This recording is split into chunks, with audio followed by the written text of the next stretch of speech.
Hello friends, welcome to day trader Telugu and good evening.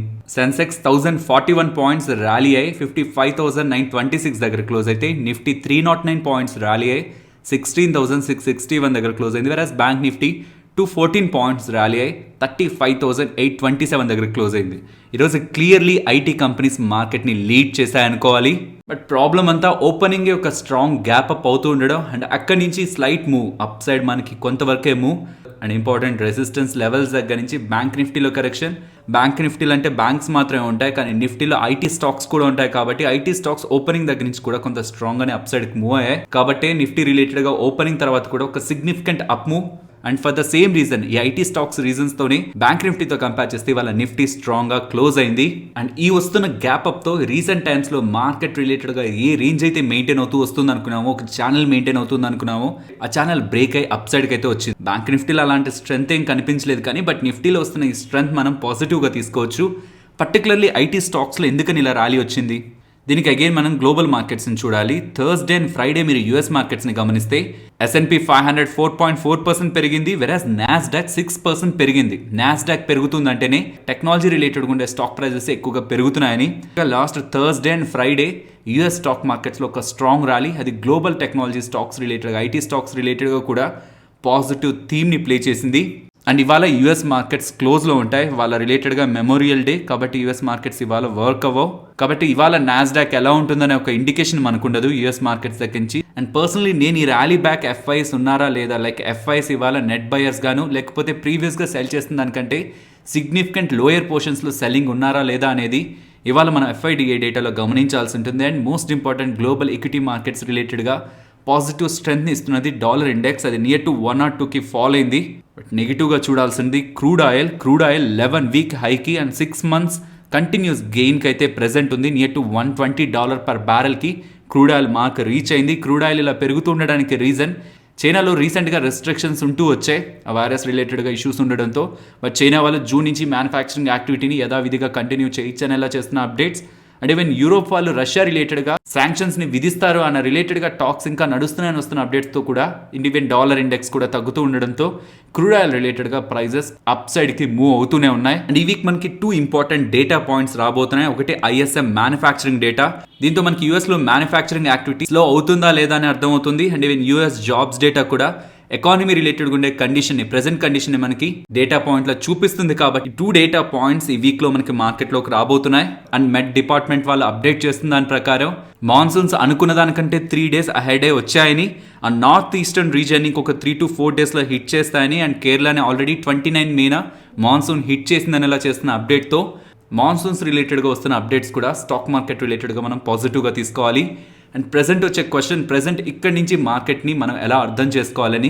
Most of the move మనకి bank నిఫ్టీలో gap అప్లోనే వచ్చింది, కానీ నిఫ్టీలో అలా కాదు, గ్యాప్ అప్ అయిన తర్వాత కూడా అప్ సైడ్ మనకి స్ట్రాంగ్గా మూవ్ కనిపించింది.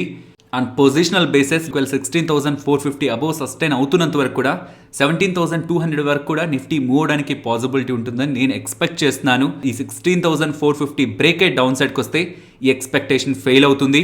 ఫ్రెండ్స్, మేము పెడుతున్న ఎఫర్ట్స్ మీకు వాల్యుబుల్గా అనిపిస్తూ ఉంటే మన వీడియోని తప్పకుండా లైక్ చేయండి. ఉత్తరప్రదేశ్లో అండర్ కన్స్ట్రక్షన్లో ఉన్న 594 kilometre 6 lane wide greenfield express highway రిలేటెడ్గా 12,000 crore ఎస్బీఐ వాళ్ళ దగ్గర నుంచి అదాని గ్రూప్ వాళ్ళు లోన్ తీసుకోవడానికి ప్రయత్నిస్తున్నారని, బట్ ఎస్బీఐ వాళ్ళు లోన్ ఇష్యూ చేయడానికి డిస్కషన్స్లో ఉన్నారని ఇలా ఎకనామిక్స్ టైమ్స్ వాళ్ళు అప్డేట్ చేస్తున్నారు. అండ్ అదాని ఎంటర్ప్రైజెస్కి సంబంధించిన Adani defence systems and technologies వాళ్ళు జనరల్ ఏరోనాటిక్స్ అనే ఒక డ్రోన్ కంపెనీలో 50% వాటాను కొంటున్నారని, దీంతో end to end solutions domestic agriculture సెక్టార్లో వీళ్ళు ప్రొవైడ్ చేయగలరనేలా అదాని ఎంటర్ప్రైజెస్ సబ్సిడరీ అయిన Adani defence systems and technologies వాళ్ళు అప్డేట్ చేస్తున్నారు. నెక్స్ట్ సినీ లైన్ ఇండియా గురించి మాట్లాడుకోవాలి. 2012 పాయింట్లో ఇండియాలోనే వీళ్ళు లార్జెస్ట్ సినిమా చైన్గా వ్యవహరిస్తూ ఉండేవాళ్ళు, కానీ దాని తర్వాత వీళ్ళు రియల్ ఎస్టేట్లోకి, హాస్పిటాలిటీలోకి ఇలా ఎంటర్ అయ్యి వీళ్ళ బిజినెస్ని కోల్పోయారు.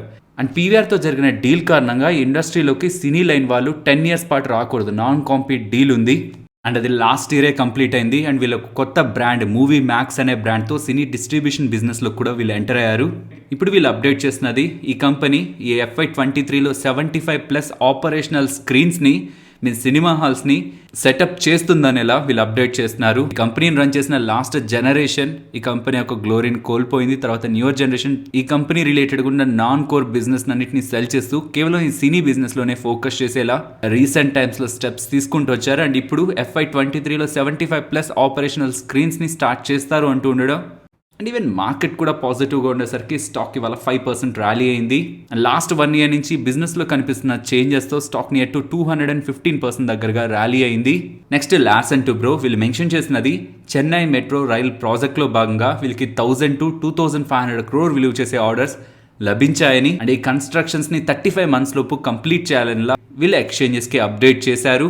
నెక్స్ట్ జూబిలెంట్ ఫుడ్ వర్క్స్ గురించి మాట్లాడుకోవాలి. స్టాక్ ఇవాళ ఒక పాయింట్ ఆఫ్ టైంలో స్ట్రాంగ్గా ర్యాలీ అవుతూ నియర్ టు 10% దగ్గరగా ఇంట్రాడే సెషన్స్లో మూవ్ అయింది. రీజన్ జూబిలెంట్ ఫుడ్ వాళ్ళు వాళ్ళ నెక్స్ట్ MD అండ్ CEOగా సమీర్ కేతర్పాల్ గారి నేమ్ని అనౌన్స్ చేశారు. అండ్ తనకి 25 years of experience in commerce, FMCG and consultancy and అమెజాన్లో 6.5 year experience, Amazon fresh, Amazon food and Amazon pharmacy రిలేటెడ్గా కాన్సెప్ట్ని అండ్ వాటిని లాంచ్ చేయడం, స్కేలప్ చేయడం తను చేశారనేలా ఈవెన్ హిందుస్థాన్ యూనిలివర్లో కూడా 4 years దగ్గరగా ఎక్స్పీరియన్స్ ఉన్న అతన్ని జూబిలెంట్ ఫుడ్ వాళ్ళు MD అండ్ CEOగా నియమించారనేసరికి స్టాక్ ఇంట్రాడే సెషన్స్లో 10% దగ్గరగా ర్యాలీ అయింది. నెక్స్ట్ లగ్జరీ వాచ్ బ్రాండ్ అయిన ఇథోస్ వాళ్ళు IPOగా ఇవాళ మార్కెట్లో లిస్ట్ అయ్యారు. వీళ్ళ IPO ప్రైస్ 878 బట్ లిస్ట్ అయింది డిస్కౌంట్లో అండ్ ఈవెన్ ఇవాళ క్లోజింగ్ కూడా నెగిటివ్లోనే అయింది. నెక్స్ట్ టాటా మోటార్స్ వాళ్ళు ఫోర్డ్ వాళ్ళకి సంబంధించిన మ్యానుఫ్యాక్చరింగ్ ప్లాంట్ని ఎక్వైర్ చేస్తున్నారని దీని రిలేటెడ్గా టాటా మోటార్స్ అలాగే ఫోర్డ్ ఇండియా వాళ్ళు గుజరాత్ గవర్నమెంట్తో MOUని కుదుర్చుకున్నారని దీంట్లో భాగంగా గుజరాత్లో ఉన్న ఫోర్డ్ మ్యానుఫ్యాక్చరింగ్ ఫెసిలిటీని టాటా మోటార్స్ వాళ్ళు ఎక్వైర్ చేస్తూ ఎంటైర్ మిషనరీ అండ్ ఎక్విప్మెంట్ని టాటా మోటార్స్ వాళ్ళు అప్గ్రేడ్ చేస్తూ ఆ మ్యానుఫ్యాక్చరింగ్ ఫెసిలిటీని ఎలక్ట్రిక్ వెహికల్స్ని తయారు చేసే ఫెసిలిటీగా యూజ్ చేయాలనేలా టాటా మోటార్స్ వాళ్ళు భావిస్తున్నట్లు అప్డేట్ చేస్తున్నారు. ఈ అక్విజిషన్తో టాటా మోటార్స్ వాళ్ళ కెపాసిటీ ఇంక్రీజ్ అయి per year 3 lakh units car యూనిట్స్ని తయారు చేయగలిగే కెపాసిటీ టాటా మోటార్స్ వాళ్ళు పొందుతున్నట్లు టాటా మోటార్స్ వాళ్ళు మెన్షన్ చేస్తున్నారు. నెక్స్ట్ మేక్ మనీ ఫైన్ కెమ్ గురించి మాట్లాడుకోవాలి. మేక్ మనీ ఫైన్ కెమ్ వాళ్ళు అలాగే రెన్యూ గ్రీన్ ఎనర్జీ సొల్యూషన్స్ వాళ్ళు వీళ్ళిద్దరూ కూడా కంబైన్ అయి ఒక స్పెషల్ పర్పస్ వెహికల్ని ఫామ్ చేసి విండ్ సోలార్ హైబ్రిడ్ పవర్ ప్రాజెక్ట్స్ని ఎస్టాబ్లిష్ చేయబోతున్నారని తద్వారా 18.34 మెగావాట్ విండ్ సోలార్ హైబ్రిడ్ పవర్ని జనరేట్ చేయబోతున్నట్లు అప్డేట్ చేస్తున్నారు. ఈ స్పెషల్ పర్పస్ వెహికల్లో SPVలో మేక్ మనీ ఫైన్ కెమ్ వాళ్ళు 26% దగ్గరగా వాటాని హోల్డ్ చేస్తున్నారని అండ్ దానికి గాను 20.5 crore వీళ్ళు ఖర్చు పెడతారనేలా వీళ్ళు అప్డేట్ చేస్తున్నారు. ఇంతకీ మేక్ మనీ ఫైన్ కెమ్ వాళ్ళు ఇప్పుడు పవర్ దాంట్లో ఎంటర్ అవుతున్నారా? వీళ్ళ రిలేటెడ్గా పవర్ నీడ్ అవుతుంది కదా, కెమికల్ మ్యానుఫ్యాక్చరింగ్ పవర్ నీడ్ అవుతుంది. రీసెంట్ టైమ్స్లో most of the chemical companies రిలేటెడ్గా మార్జిన్స్లో ప్రెషర్ రావడానికి రీజన్ కూడా one of the reason coal ప్రైజింగ్లో ఉన్న అన్సర్టనిటీ, లైక్ ఈ ఫ్యూయల్ అండ్ ఇన్పుట్ కాస్ట్లు పెరుగుతుండడం కారణంగా మార్జిన్లో ప్రెషర్ వచ్చింది. కాబట్టి వీళ్ళ రిలేటెడ్గా బిజినెస్కి ఏ పవర్ అయితే నీడ్ అవుతుందో వాటి రిలేటెడ్గా వీళ్ళు ప్రెజెంట్ ఇన్వెస్ట్ చేస్తున్నారని తద్వారా వాళ్ళ ఇన్పుట్ కాస్ట్ కూడా తగ్గుతుందనేలా మేక్ మనీ ఫైన్ కెమ్ వాళ్ళు అప్డేట్ చేస్తుండడం స్టాక్ ఇవాళ నియర్ టు 10% దగ్గరగా ర్యాలీ అయింది. Next results. First Gujarat Ambuja exports stock ఇవాళ మోర్ దాన్ 10% ర్యాలీ అయింది. వీళ్ళు నెంబర్స్తో పాటు 65 paise డివిడెండ్ని కూడా ప్రకటిస్తున్నారు. అండ్ ఫ్రెండ్స్ ఈ నెంబర్స్ అనే కాదు, మార్కెట్ క్లోజ్ అయిన తర్వాత నెక్స్ట్ డే మార్కెట్ ఓపెన్ అయ్యే లోపు పోస్ట్ చేసే అన్ని నెంబర్స్ కూడా మీకు ఇలా ప్రతి ఒక్కటి ఇమేజ్ రూపంలో ఉన్న డీటెయిల్స్ని అందించే ప్రయత్నం చేస్తున్నాం. ఇమేజెస్ మీకు మన టెలిగ్రామ్ ఛానల్లో మార్నింగ్ 6 తర్వాత పోస్ట్ చేస్తూ ఉంటాం. ఈ ఇమేజెస్ రిలేటెడ్గా మేము పెడుతున్న ఎఫర్ట్స్ అండ్ వర్క్ మీకు ఇంట్రెస్టింగ్గా అనిపిస్తూ ఉంటే దెన్ టెలిగ్రామ్ యాప్లో డే ట్రేడర్ తెలుగు అని సర్చ్ చేస్తే 3 lakh అబోవ్ మన వాళ్ళున్న గ్రూప్ ఉంటుంది. అందులో జాయిన్ అయ్యి ఇమేజెస్లో ఉన్న డేటాని యూజ్ చేసుకోవడానికి ప్రయత్నించండి. ఇక్కడ మనకు క్లియర్గా అర్థమైపోతుంది గుజరాత్ అంబుజా ఎక్స్పోర్ట్స్ వాళ్ళు రెవెన్యూలో year-on-year బేసిస్లో మనకి డిక్లైన్ కనిపిస్తుంది. కానీ మార్జిన్స్ని గమనించండి, దట్టు లాస్ట్ ఇయర్తో గమనిస్తే 600 basis points నియర్ టు 6% దగ్గరగా ఆపరేటింగ్ ప్రాఫిట్ మార్జిన్లో growth which is very positive. కాబట్టి year-on-year బేసిస్లో 25% మనకి రెవెన్యూస్లో డ్రాప్ కనిపిస్తున్న ప్రాఫిట్లో నియర్ టు 30% దగ్గరగా గ్రోత్ కనిపించింది. నెక్స్ట్ నైకా గురించి మాట్లాడుకోవాలి. స్టాక్ ఇవాళ 3.5% ర్యాలీ అయింది. వీళ్ళు నెంబర్స్ని పోస్ట్ చేశారు. స్ట్రైట్ అవే మనం నెంబర్స్ని గమనిస్తే ఇంట్రెస్టింగ్గా ఏం అనిపించవు. అండ్ పర్టికులర్లీ మార్జిన్స్ని, ఆపరేటింగ్ ప్రాఫిట్ మార్జిన్స్ని చూస్తే లాస్ట్ క్వార్టర్లో 6 above ఉంది అండ్ లాస్ట్ ఇయర్ సేమ్ క్వార్టర్లో 6 above ఉంది. కానీ ఈసారి 4 దగ్గరికి ఫాలో అయింది. 200 basis points డ్రాప్ కనిపించింది. స్ట్రైట్ అవే మనకి నెంబర్స్ వీక్గా అనిపిస్తాయి, కానీ స్టాక్ ఇవాళ పెరిగింది.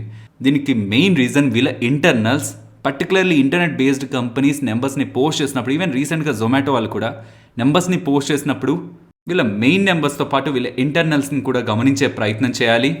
వీళ్ళ ఆపరేటింగ్ ప్రాఫిట్ మార్జిన్స్ డిక్లైన్ అయినట్టు కనిపిస్తుంది, కానీ వీళ్ళ గ్రాస్ మార్జిన్స్ యాక్చువల్గా 300 బేసిస్ పాయింట్స్ పెరిగాయి. మీన్స్ వీళ్ళ ఓవరాల్ బిజినెస్లో వీళ్ళు మార్జిన్స్ని పెంచుకోగలిగారు. కానీ వీళ్ళ యాడ్ స్పెండింగ్ పెరగడం కారణంగా, యాడ్స్కి వీళ్ళు ఎక్కువ స్పెండ్ చేయడం కారణంగా ఆపరేటింగ్ ప్రాఫిట్ మార్జిన్లో మనకి డిక్లైన్ కనిపిస్తుంది. So in simple terms, company తనంతటగా తాను ఖర్చు చేయాలనుకుంది కాబట్టి మనకి మార్జిన్స్ తగ్గాయి, కానీ బిజినెస్ పరంగా మార్జిన్స్ వీళ్ళకి 300 బేసిస్ పాయింట్స్ పెరిగాయి. ఇలా పెరగడానికి కూడా main reason fashion as a percentage of share of gross merchandise value last time 16% ఉంటే ఇప్పుడు అది 25% ఉంది. సో ఈ ఫ్యాషన్ సెగ్మెంట్లో వీళ్ళకి మార్జిన్ ఎక్కువ వస్తుంది కాబట్టి ఈ ఎంటైర్ గ్రాస్ మర్చెండైజ్ వాల్యూలో ఈ ఫ్యాషన్ సెగ్మెంట్ నుంచి వీళ్ళు సంపాదించుకుంటుంది పెరుగుతూ ఉండడంతో మార్జిన్స్ పెరిగాయి వీళ్ళకి. కానీ ప్యారలల్గా యాడ్స్ కూడా ఎక్కువ స్పెండ్ చేయడం కారణంగానే ఆపరేటింగ్ ప్రాఫిట్ మార్జిన్ ఇంపాక్ట్ అయింది అండ్ గ్రాస్ మర్చెండైజ్ వాల్యూలో కూడా 45% గ్రోత్ కనిపించింది. సో ఎంటైర్ ఇంటర్నల్స్లో కంపెనీ రిలేటెడ్గా గ్రోత్ ఉంది. సిమిలర్ ప్యాటర్నే మనకి జొమాటోలో కూడా. ఓవరాల్ నెంబర్స్ అంత స్ట్రాంగ్గా ఏమి ఉండవు, కానీ ఇంటర్నల్స్లో మనకి స్ట్రెంగ్త్ ఉంది. నెక్స్ట్ యునైటెడ్ స్పిరిట్స్ గురించి మాట్లాడుకోవాలి. స్టాక్ రిలేటెడ్గా నెంబర్స్ని గమనిస్తే పర్టికులర్లీ ఆ net profit side quarter on quarter and year on year బేసిస్లో బిగ్ డిక్లైన్లా కనిపిస్తుంది కదా మనకి. కానీ 120 crore ఎక్సెప్షనల్ లాస్ వీళ్ళు తీసుకున్నారు, వన్ టైం లాస్. 120 crore లేకపోయింటే బాటమ్ సైడ్ మనకంత డిక్లైన్ నెట్ ప్రాఫిట్లో ఉండేది కాదు. And entire numbers better than estimates ఉన్నాయి. అండ్ మోస్ట్ ఇంపార్టెంట్, వీళ్ళ క్యాష్ జనరేషన్ నుంచి వీళ్ళు 556 crore యూజ్ చేసి వీళ్ళ డెట్ని క్లియర్ చేసుకున్నారు. ఇది నెంబర్స్ సైడ్, కానీ వీళ్ళు దీంతో పాటు ఇంట్రెస్టింగ్ కామెంట్స్ చేస్తున్నారు. యునైటెడ్ స్పిరిట్స్ యొక్క బోర్డ్ 32 బ్రాండ్స్, పాపులర్ సెగ్మెంట్కి సంబంధించిన 32 బ్రాండ్స్ని 828 crore సేల్ చేయడానికి ఆమోదించిందని, సెల్ చేయబోతున్నారని. అండ్ ప్యారలీ 11 బ్రాండ్స్తో వీళ్ళు ఫ్రాంచైజ్ని 5 yearsకి తీసుకోబోతున్నారని ఎలా, అండ్ అందులో బ్యాక్ పైపర్ ఉందని ఎలా మేనేజ్మెంట్ ఎక్స్చేంజెస్కి అప్డేట్ చేస్తుంది. Next Info Edge better than expectations ఉన్నాయి. అండ్ నెట్ ప్రాఫిట్ని క్వార్టర్ ఆన్ క్వార్టర్తో కంపేర్ చేయొద్దు, బికాస్ లాస్ట్ క్వార్టర్లో వీళ్ళకి యాడ్ అవుతున్నదంతా ఆపరేషనల్గా వస్తున్న మనీ ఏం కాదు. బట్ వీళ్ళ ఓవరాల్ నెంబర్స్లో సిగ్నిఫికెంట్ పర్ఫార్మర్గా నిలిచింది నౌకరీ. మీన్స్ ఈ జాబ్ పోర్టల్ ఉంటుంది కదా, అది యాక్చువల్గా దీని కంపారిజన్ మనం quarter on quarter year on year కంటే కూడా ఈ వైరస్ స్టార్ట్ అవ్వకముందు నౌకరీ వాళ్ళు ఐ థింక్ ఆల్మోస్ట్ 220 crore దగ్గరగా రెవెన్యూని జనరేట్ చేయగలుగుతుండే వాళ్ళు. అండ్ ప్రెసెంట్ క్వార్టర్లో నౌకరీ నుంచి వీళ్ళు 344 crore రెవెన్యూని జనరేట్ చేయగలిగారు. మీన్స్ ఈ వైరస్ ఇంపాక్ట్ తర్వాత నౌకరీ బిజినెస్లో ఒక సిగ్నిఫికెంట్ గ్రోత్ కనిపించింది. But operational side and even మార్జిన్స్లో కూడా కొంత ప్రెషర్ కనిపించడానికి మెయిన్ రీజన్ వీళ్ళ real estate frame 99 acres. So Naukri 99 acres and rest of the business అన్ని సెగ్మెంట్స్లో ఉన్న నెంబర్స్ని యాడ్ చేస్తే అవి మార్కెట్ ఎస్టిమేట్స్ కంటే బెటర్గా ఉంటున్నట్టే. నెక్స్ట్ క్లీన్ సైన్స్ వాళ్ళ నెంబర్స్ని పోస్ట్ చేశారు. ఓవరాల్ నెంబర్స్ బెటర్గానే ఉన్నాయి, కానీ మార్జిన్స్లో డిక్లైన్ కనిపించింది స్లైట్గా. దీనికి వీళ్ళు మెన్షన్ చేసినది raw material or input cost పెరగడం కారణంగా మార్జిన్లో ప్రెషర్ కనిపించిందని. అండ్ గోదావరి పవర్ వాళ్ళు నెంబర్స్ని పోస్ట్ చేశారు. నెంబర్స్ని మీరు స్క్రీన్ పైన గమనించవచ్చు. బట్ నెంబర్స్ కంటే కూడా ఈ మేనేజ్మెంట్ ఫైనాన్షియల్ ప్లాట్ఫామ్స్లోకి వచ్చి ఇస్తున్న ఇంటర్వ్యూస్లో ఈ రీసెంట్ టైమ్స్లో ఎక్స్పోర్ట్ డ్యూటీని పెల్లెట్స్పై గవర్నమెంట్ 45% 0 నుంచి 45%కి తీసుకువెళ్ళేసరికి స్టాక్ ఒక లోయర్ సర్క్యూట్కి వెళ్తూ అండ్ అగైన్ ఫాలో అవుతూ హ్యూజ్ సెల్లింగ్ ప్రెజర్ స్టాక్లో కనిపించింది కదా. దీని రిలేటెడ్గా మేనేజ్మెంట్ని ఎలా ఎదుర్కొంటారని అడుగుతున్న క్వశ్చన్స్కి మేనేజ్మెంట్ ఇస్తున్న ఆన్సర్స్ నేను మీకు మెన్షన్ చేస్తాను, సో దట్ దీంట్లో ఇన్వెస్ట్ చేసి ఇంకా హోల్డ్ చేస్తున్న వాళ్ళకి ఒక క్లారిటీ ఉంటుంది. క్లియర్లీ ఇప్పటివరకు ఎక్స్పోర్ట్స్ చేస్తున్నవి 45%. ఎక్స్పోర్ట్ డ్యూటీ విధించిన తర్వాత కూడా మీరు ఎక్స్పోర్ట్స్ చేస్తారని అడిగిన క్వశ్చన్కి లేదు, 45% ఎక్స్పోర్ట్ డ్యూటీ ఉన్నా మేము ఎక్స్పోర్ట్ చేస్తే మాకు అది లాభం కాదు కాబట్టి మేము ఎక్స్పోర్ట్స్ చెయ్యం. ఆ పెల్లెట్స్ని డొమెస్టిక్గా ఉన్న ప్లేయర్స్కి అమ్మడానికి చూస్తాం. మేము హై క్వాలిటీ పెల్లెట్స్ని తయారు చేస్తాం కాబట్టి డొమెస్టిక్గా ప్లేయర్ దొరుకుతారనే ఒక నమ్మకం ఉందని ఎలా వాళ్ళు మెన్షన్ చేశారు. కానీ గవర్నమెంట్ తీసుకుంటున్న స్టెప్స్తో price 20 to 25% on coming days correct అవడానికి ఛాన్స్ ఉంటుందని. ఎస్, నెగిటివ్ ఇంపాక్ట్ అయితే ఉంటుంది, బట్ దాన్ని ఎదుర్కోవడానికి మా బ్యాలెన్స్ షీట్లో క్యాష్ ఉందని. అండ్ ప్రీవియస్గా కూడా వీళ్ళు ఫైనాన్స్ కాస్ట్ని తగ్గించుకుంటూ రావడం కారణంగా అండ్ సింపుల్ టైమ్స్ ప్రీవియస్గా ఒక పాయింట్లో 4.5 crore వీళ్ళు ఫైనాన్స్ కాస్ట్ మీరు తీసుకున్న అప్పులకి వడ్డీలే కట్టేవాళ్ళు. కానీ దాన్ని ఇప్పుడు 78% తగ్గించి కేవలం ఇప్పుడు ఫైనాన్సింగ్ కాస్ట్ని 98 lakh తీసుకొచ్చారు కాబట్టి ఫైనాన్సింగ్ కాస్ట్ తక్కువగా ఉంది. మీన్స్ ఈ డెట్ కారణంగా వీళ్ళ మీద క్రియేట్ అయ్యే ఇంపాక్ట్ తక్కువగా ఉంది. బ్యాలెన్స్ షీట్లో క్యాష్ ఉంది. సో ఇప్పుడు వస్తున్న షాక్ని మేము అబ్జర్వ్ చేసుకుంటాం. లైక్ వీళ్ళు ఏం సిగ్నిఫికెంట్గా గ్రో అవుతానని చెప్పట్లేదు, బట్ ఇప్పుడు వస్తున్న షాక్ ఆ నెగిటివ్ థింగ్ని వీళ్ళు అబ్జర్వ్ చేసుకోగలరని. ఈవెన్ డొమెస్టిక్గా వీళ్ళు ప్లేయర్ని ఫైండ్ అవుట్ చేసిన గవర్నమెంట్ విధించిన ఎక్స్పోర్ట్ డ్యూటీ రిమూవ్ అయ్యేంత వరకు కూడా గవర్నమెంట్ అగైన్ దాన్ని విత్డ్రా చేసేంత వరకు కూడా సిగ్నిఫికెంట్ గ్రోత్ని మనం ఎక్స్పెక్ట్ చేయలేం. Because most of the sales metal companies రిలేటెడ్గా ఎక్స్పోర్ట్స్లోనే బెటర్గా ఉంటాయి, బెటర్ ప్రైజింగ్ ఉంటుంది. ఇన్ సింపుల్గా గవర్నమెంట్ తీసుకుంటున్న స్టెప్ మాకు నెగిటివ్, బట్ మేము దీన్ని ఎదుర్కోగలం. మా బ్యాలెన్స్ షీట్ స్ట్రాంగ్గా ఉంది, డెట్ రిలేటెడ్గా మా మీద ప్రెషర్ లేదనే స్టేట్మెంట్స్ గోదావరి పవర్ మేనేజ్మెంట్ దగ్గర నుంచి అయితే కనిపిస్తున్నాయి. నెక్స్ట్ డిక్సాన్ టెక్నాలజీస్ గురించి మాట్లాడుకోవాలి. Consolidated basis year on year కంపారిజన్లో గ్రోత్ ఉంది, వేరే క్వార్టర్ ఆన్ క్వార్టర్ బేసిస్లో స్లైట్ డిక్లైన్ మనకు కనిపిస్తుంది. కానీ టోటల్ ఎక్స్పెన్సెస్ లాస్ట్ క్వార్టర్లో ఎక్కువగా ఉంటే ఈ క్వార్టర్లో తగ్గుతూ ఉండేసరికి profit before tax and even net profit దగ్గర కూడా quarter on quarter and year on year బేసిస్లో డిక్సాన్ టెక్నాలజీస్ వాళ్ళు బెటర్గా పర్ఫామ్ చేయగలిగారు. యాక్చువల్గా మార్కెట్ ఎస్టిమేట్ చేసింది ఈసారి కూడా ఎక్స్పెన్సెస్ పెరుగుతూ మార్జిన్స్ ఇంపాక్ట్ అవుతూ ప్రాఫిటబిలిటీ ఇంపాక్ట్ అవుతుందని. కానీ వీళ్ళ revenues, margins and profitability every సెగ్మెంట్లో కూడా డిక్సాన్ టెక్నాలజీస్ వాళ్ళు ఎక్స్పెక్టేషన్స్ని బీట్ చేయడంతో స్టాక్ ఇంట్రాడే సెషన్స్లో ఆఫ్టర్ రిజల్ట్స్ స్ట్రాంగ్గా మూవ్ అయింది. Next Nifty and bank Nifty support and resistance. Nifty support present ఉన్న లెవెల్స్ నుంచి డౌన్ సైడ్ ఓపెన్ అయితే 16,520. ఇఫ్ ఆ జోన్లోనే ఓపెన్ అవుతుంటే 16,740. And bank Nifty support 35,560 and resistance ఇవాళ మెన్షన్ చేశాను కదా ఒక జోన్ 36,072, 36,110. ఇవాళ ఎగ్జాక్ట్లీ మనకి ఆ లెవెల్ దగ్గరే రెసిస్టెన్స్ ఫేస్ చేసింది. అండ్ ఈ లెవెల్స్ మీకు ఎవ్రీడే మార్నింగ్ టెలిగ్రామ్లో కూడా అప్డేట్ చేస్తున్నాను. Next Nifty option chain present ఉన్న లెవెల్స్ నుంచి అప్ సైడ్కి వెళ్తున్నప్పుడు 17,000 దగ్గర ఇంట్రాడే అండ్ ఓవరాల్గా కూడా సిగ్నిఫికెంట్గా ఇవాళ డేటా అయితే బిల్డ్ అవుతుంది. రెస్ట్ ఆఫ్ ద లెవెల్స్ దగ్గర పుట్స్ దగ్గర కూడా డేటా బిల్డ్ అవుతుంది కాబట్టి అవి మనం నెగ్లెక్ట్ చేయొచ్చు. సో 17,000 ఇంపార్టెంట్ రెసిస్టెన్స్ అని కాల్ రైటర్స్. అండ్ ఇక్కడ నుంచి డౌన్ సైడ్కి వెళ్తున్నప్పుడు 16,500 వీక్లీ అండ్ మంత్లీ కాంట్రాక్ట్స్లో కూడా సిగ్నిఫికెంట్ డేటా బిల్డ్ అవుతుండే అండ్ కాల్ సైడ్ కూడా ఇవాళ అన్వైండింగ్స్ కనిపిస్తున్నాయి కాబట్టి ఈ లెవెల్ని మనం ఇంపార్టెంట్ సపోర్ట్గా చూడొచ్చు. సో 16,500 to 17,000 ఈ జోన్లో మార్కెట్ ట్రేడ్ అవుతుందనేలా కాల్ అలాగే పుట్ రైటర్స్ నిఫ్టీ రిలేటెడ్గా భావిస్తున్నారు.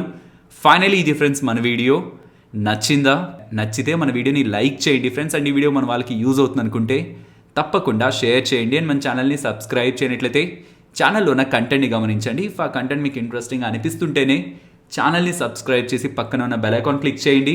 మరొక ఇంట్రెస్టింగ్ వీడియోతో మళ్ళీ మీ ముందుకు వస్తాను. అంతవరకు టేక్ కేర్. జై హింద్.